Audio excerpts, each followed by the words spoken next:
जय जगन्नाथ शुभ सकाळ आपण मानकर दिनटी शुभमय हेउ मंगलमय हेउ मु देवाशीष पाढ़ी आपण मानक आमर Shri Gopal Krishna astrological YouTube channel को स्वागत जनाऊँगी। आज विशेष तथ्य उपस्थापन होउची 2025 सिंह राशि वार्षिक राशिफल। तेबे चलतु से उपर आलोचना करबा। आपण मानक समस्त को इंग्राजी नूतन वर्ष 2025 अनेक अनेक शुभेच्छा और शुभकामना। Happy new year 2025 to you all. परम मंगलमय भगवान दयारु आपणकर सर्वग्रहारिष्ट शांत होई अत्यंत शुभफल प्राप्त हेउ। भगवान आपणकर सबु इच्छा पूरण करंतु। सिंह राशि जन्मित व्यक्तिविशेष मानक पई एही नूतन वर्षटी अत्यंत शुभमय अटे। आयर परिमाण वृद्धि हेब। बहुत दिनर कौनसी आशा पूरण हेब।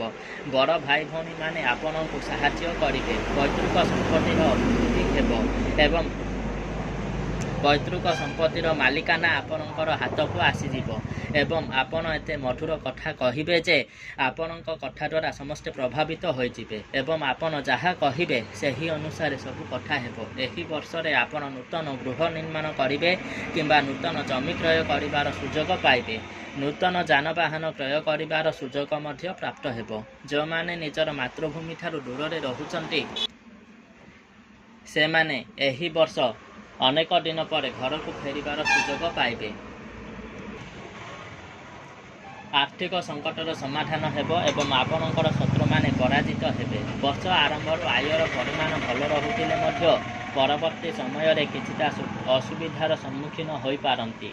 सेथिप्रति सतर्कता अवलंबन करंतु। जे माने वाणिज्य व्यवसाय करूछंती से मानको क्षति सहिबाकू परिपारे। तेनु व्यवसाय क्षेत्र रे सावधानता अवलंबन करंतु एवं वाणिज्य स्थल रे वाणिज्य वृद्धि यंत्रर स्थापन करी पूजार्चना करंतु जहा द्वारा अशुभत्व दूरेई जाई शुभ फल प्राप्त हेबो।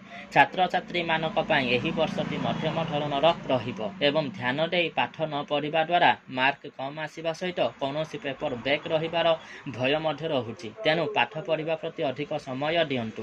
कठिनरु कठिन परिश्रम करी पाठ पढ़ंतु एवं माँ सरस्वतींकर कवच धारण करंतु जहा द्वारा शुभ फल प्राप्त हेबो। वर्ष आरंभ आपनकु मध्यम धरणर फल प्राप्त हेबो किंतु एप्रिल 2025 पर परिस्थिति रे सुधार आसीबो एवं भाग्य रे परिवर्तन हेबो। मैरेज पाई जे माने अपेक्षा करिथिले सेमानकर मैरेज रे किछि घात प्रतिघात देखा देई पारे। तेनु निजर जातक गवेषणा कराई जदि कोनोसी बाधा अछि तेबे ताहार प्रतिकार करै नियंतु जहा फल रे शुभ फल प्राप्त हेबो। एही वर्ष रे आपनकु आपनकर फैमिली रो बहुत सपोर्ट मिलिबो। आपण जहा भी निष्पत्ति नेबे सेथिरे आपनकर पितामाता सहमति देखाइबे एवं बहुत खुशी रे आपनकर वर्षटी अतिबाहित हेबो। आपण माने जदि आपण मानकर भाग्य भविष्य जानिबा पई चाहुचंती किंबा कोनोसी अशुभ ग्रहंकर प्रतिकार करिबा पई चाहुचंती किंबा कोनोसी समस्या अछि आपणकर जीवन रे एवं सही समस्या कोउथि पई उपजुछि एवं ताहार सरल निराकरण किपरि होई पारिबो ए सब प्रश्नर उत्तर जानिबा पई चाहुचंती तेबे आपण आंभ सहित जोगाजोग करि पारिबे। नूतन शिशुटे जन्म होइछि। शिशुर भाग्य भविष्य विषय जानिबार अछि। ताको केउ नाम रे डाकिले ताहा ता पई मंगलमय हेबो एवं पितामातांग पई तथा परिवार पई मंगलमय रहिबो। परिवारर उन्नति प्रगति हेबो एवं शिशुटी निजर जीवन रे उन्नति प्रगति देई निज पई निज पितामाता पई तथा घर पई गौरवान्वित होई पारिबो बा गौरव सृष्टि करि पारिबो। सेथिपाई आपण आंभ सहित जोगाजोग करी तार जातक प्रस्तुत करै पारिबे।